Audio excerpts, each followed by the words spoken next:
लोकसभा चुनाव 2024 के लिए बने विपक्षी गठबंधन में एक नहीं 3 दरारें साफ साफ दिखने लगी हैं। पहली तो ममता बनर्जी हैं, जिनके साथ सीटों पर गठबंधन कर पाना कांग्रेस और सीपीएम के लिए मुश्किल है। सीपीएम टीएमसी के साथ मिलजुल कर चुनाव नहीं लड़ना चाहती है। ममता बनर्जी कांग्रेस और सीपीएम के हमलों के बावजूद शांत हैं। उनकी नजर पीएम फेस पर है। जैसे ही ये साफ होगा कि पीएम फेस कौन होगा, ममता बनर्जी अपना रास्ता बदल सकती हैं।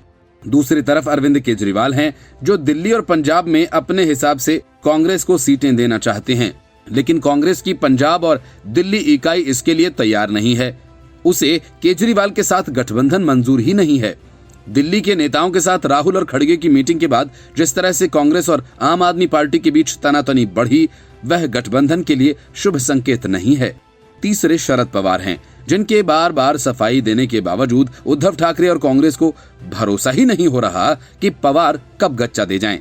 लेकिन बड़ा मामला केजरीवाल का है।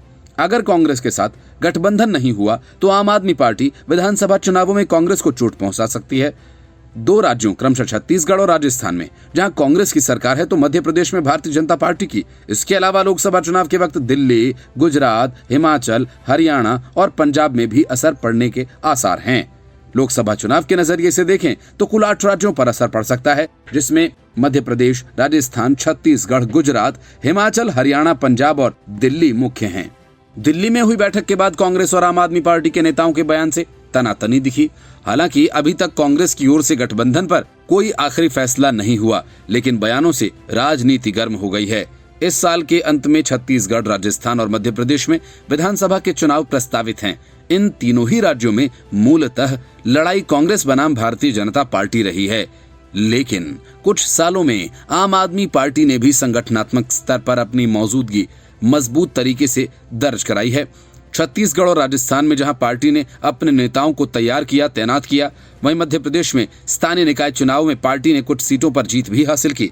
जानकारों का मानना है कि अगर तीनों राज्यों के विधानसभा चुनाव तक भी गठबंधन पर कोई अंतिम फैसला न हुआ और दोनों दलों के गठबंधन परचम तले साथ न रहे, तब भी दोनों पार्टियों के नेताओं के बयान असर डाल सकते हैं।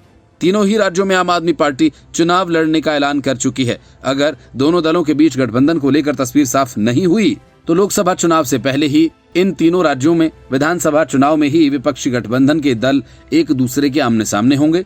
लोकसभा चुनावों से पहले भी गठबंधन की तस्वीर पर संशय रहा। तस्वीर साफ नहीं हुई। पंजाब, दिल्ली और गुजरात सरीखे राज्यों में भी लड़ाई कांटे की हो सकती है। गुजरात विधानसभा चुनाव में आम आदमी पार्टी भले ही सिर्फ 5 सीटें जीती हो, लेकिन उसने कांग्रेस को नुकसान पहुंचाया।